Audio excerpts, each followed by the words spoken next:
ಎಲ್ಲರಿಗೂ ನಮಸ್ಕಾರ. ವಕ್ರತುಂಡ ಮಹಾಕಾಯ ಸೂರ್ಯಕೋಟಿ ಸಮಪ್ರಭ ನಿರ್ವಿಘ್ನಂ ಕುರು ಮೇ ದೇವ ಸರ್ವಕಾರ್ಯೇಷು ಸರ್ವದಾ. ಆಗ ಅದು ಯುಗಾದಿ ಹಬ್ಬದ ಸಂದರ್ಭ. ಎಲ್ಲೆಡೆ ಹೊಸ ವರ್ಷದ ವಾತಾವರಣ.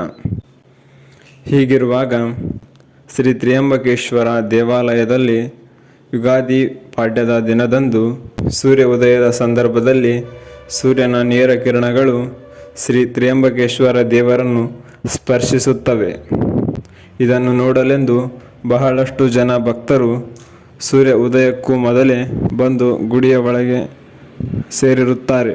ಶ್ರೀ ತ್ರ್ಯಂಬಕೇಶ್ವರ ದೇವಾಲಯವು ಕರ್ನಾಟಕ ರಾಜ್ಯ ರಾಯಚೂರು ಜಿಲ್ಲೆ ಸಿರವಾರ ತಾಲೂಕು ಕವಿತಾಳ ಪಟ್ಟಣದಲ್ಲಿದೆ.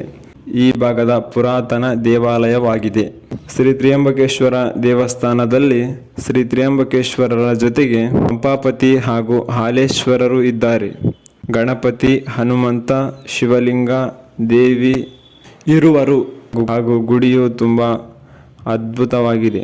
ಯುಗಾದಿ ಹಬ್ಬದ ಪಾಡ್ಯದ ದಿನದಿಂದ ರಾಮನವಮಿಯವರೆಗೆ ನಿತ್ಯ ಸಂಜೆ ಪಲ್ಲಕ್ಕಿ ಉತ್ಸವವು ತುಂಬ ಅದ್ಧೂರಿಯಿಂದ ವಿಜೃಂಭಣೆಯಿಂದ ನಡೆಯುತ್ತದೆ. ಪಲ್ಲಕ್ಕಿ ಉತ್ಸವದಲ್ಲಿ ಬಹಳಷ್ಟು ಜನ ಭಕ್ತರು ಸೇರಿರುತ್ತಾರೆ. ಪಲ್ಲಕ್ಕಿ ಉತ್ಸವವು ಬಾಜಾ ಭಜಂತ್ರಿಯೊಂದಿಗೆ ಮತ್ತು ಶಿವನಾಮ ಸ್ಮರಣೆಯೊಂದಿಗೆ ಕೂಡಿ ಭಕ್ತರನ್ನು ಭಕ್ತಿಯ ಕಡಲಿನಲ್ಲಿ ತೇಲಿಸಿರುತ್ತದೆ.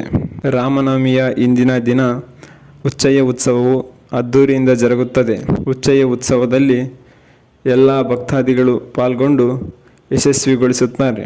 ಹಾಗೆ ಪ್ರತಿ ವರ್ಷ ರಾಮನವಮಿಯ ದಿನದಂದು ಶ್ರೀ ತ್ರಯಂಬಕೇಶ್ವರ ಮಹಾರಥೋತ್ಸವ ಜರುಗುತ್ತದೆ. ಅದರಲ್ಲಿ ಮಠದ ಪೂಜ್ಯರು ಹಾಗೂ ಊರಿನ ಗಣ್ಯರು ಮತ್ತು ಎಲ್ಲ ಭಕ್ತಾದಿಗಳು ಒಟ್ಟಾಗಿ ಸೇರಿ ಅದ್ಧೂರಿಯಿಂದ ಮಹಾರಥೋತ್ಸವವನ್ನು ಯಶಸ್ವಿಗೊಳಿಸುತ್ತಾರೆ ಮತ್ತು ಎಲ್ಲರೂ ಶ್ರೀ ತ್ರಯಂಬಕೇಶ್ವರ ದೇವರ ಕೃಪೆಗೆ ಪಾತ್ರರಾಗುತ್ತಾರೆ.